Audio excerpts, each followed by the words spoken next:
Hey there. Now if you follow my channel, you know that I've talked extensively about what to look for in a kayak fishing dry suit, and also what kind of footwear to pair with your dry suit depending on conditions. But what I haven't talked about is what I wear underneath my dry suit, and it's something I get asked about a lot. So today I thought I'd go over what I wear under my dry suit during warm, cool, cold, and frigid conditions. Now, a common theme among all of the gear that I wear underneath my dry suit is that I'm going to use moisture wicking clothing that is going to pull moisture away from my skin to keep me nice and dry and take advantage of these breathable materials on these dry suits. So I'm not going to be using cotton or anything like that. I'm going to be using a lot of polyester, fleece, and merino wool. Okay, so let's get started.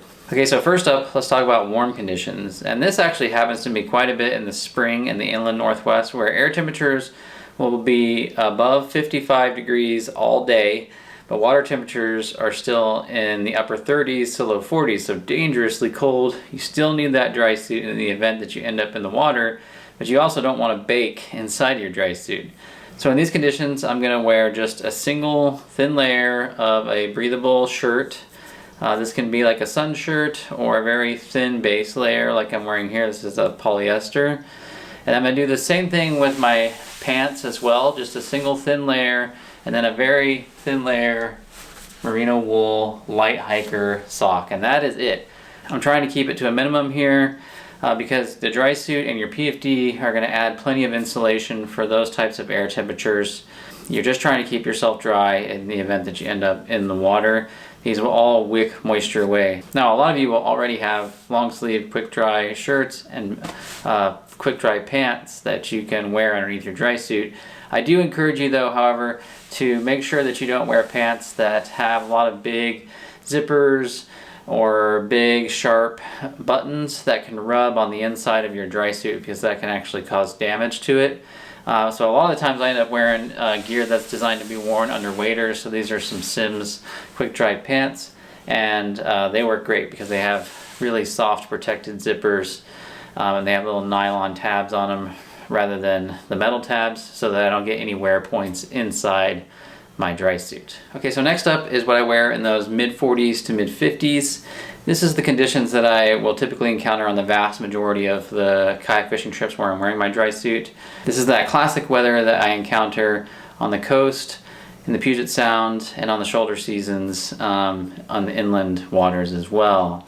And for the longest time, what I wore is what I'm wearing here, which is this compression micro fleece. So it has a brushed fleece on the inside. It's very soft, but it compresses. It's nice and slick on the outside, so it doesn't bunch up and slides in and out of that dry suit easy. They're really cheap and widely available.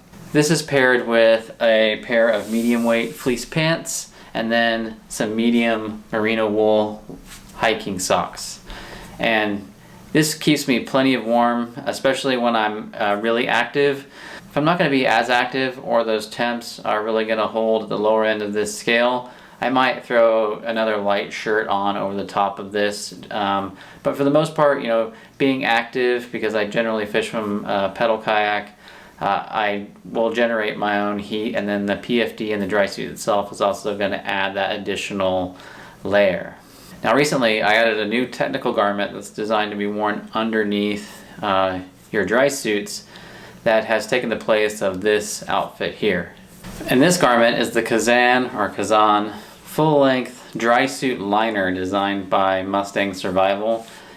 It's a single piece all the way from top to bottom with a long zipper entrance on the front. Makes it really easy to get in and out of. It's got a waffled fleece, thin fleece throughout the whole body, and it's cut for maximum range of motion. So it feels really good and comfortable. It's also easy to go to the bathroom in. They've got access points on the front and back. It also has hydrophobic materials down around the wrists. So if you get water penetration around the wrists when you're reaching in to grab fish or anything like that, or if you happen to go in the water, this part will dry very, very quickly. Really smart design, very warm, very comfortable for the conditions that I fish in those mid 40s to mid 50s. You just don't need anything else. I'll keep that medium weight merino wool hiking sock as my primary foot insulation. But other than that, it's a great suit for keeping you warm, and it's nice and slick on the outside, so it's easy to get in and out of the dry suits with. Okay, now let's talk about cold conditions. We're talking about those low 40s to upper 30s. So in this situation, I'll do one of two things. I'll still have my micro fleece compression shirt underneath, and I'll throw a mid-weight fleece pullover on top of that. This is my ancient Arc'teryx fleece, which everything's coming off of it. I probably need to replace it, but it still keeps me nice and warm. I'm going to pair that with a puff pant. Now there's a lot of different companies producing puff pants out there. Just make sure you get the ones with the synthetic down in them. You don't want to go with real down. Even though they do make a lot of water repellent downs, down, if it gets damp, just compresses and doesn't perform as well as synthetic down does. And so that's why I recommend a synthetic down puff pant. A lot of these puff pants have this slick outer coating, which makes it really nice to get in and out of your dry suit. It doesn't bunch up in there because it slides down. I'm going to pair that with a very heavy merino wool hiking sock to keep a lot of air trapped in my foot down there and to keep it nice and toasty. Now the alternative to this is to incorporate that Kazan dry suit that I talked about earlier, and I'll show you how I do that.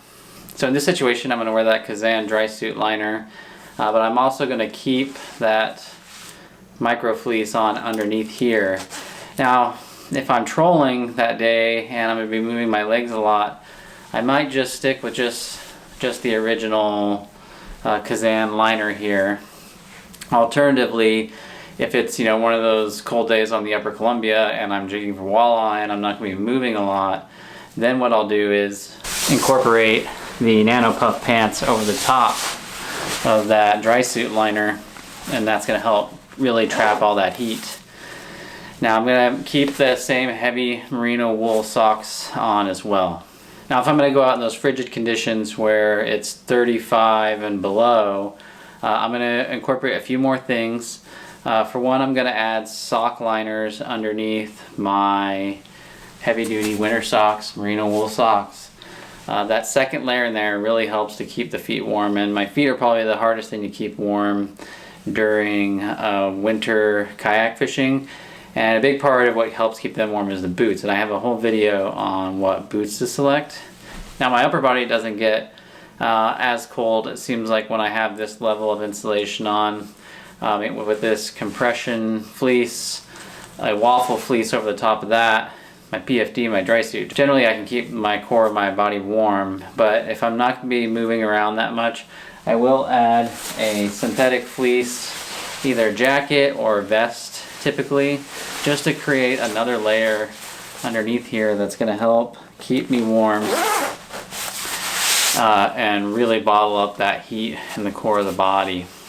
Alright, so that's just the basic layering I use for warm, cool, cold, and frigid conditions. This will vary depending on each individual person's ability to thermoregulate. Some of us tend to run a little warmer than others colder. It'll also depend on what style of fishing that you're doing that day. If you're going to be very active, you may need less layers. If you're not going to be very active, you might need more. If you're in a paddle kayak, you might need less insulation around the core because you're going to be generating heat with your arms and your pecs. While I'm a pedal kayaker, so I tend to have no problems keeping my legs warm, but my upper body tends to get a little bit colder, as well as my feet, just because I'm putting pressure on them on those pedals. So I always have to pay special attention to my feet and core. Alright, I'll put links to all of the products that I use below, or at least recommend. If you have any questions, just let me know in the comments section, and I'll see you out there. Just remember, fish smarter, not harder. Bye guys.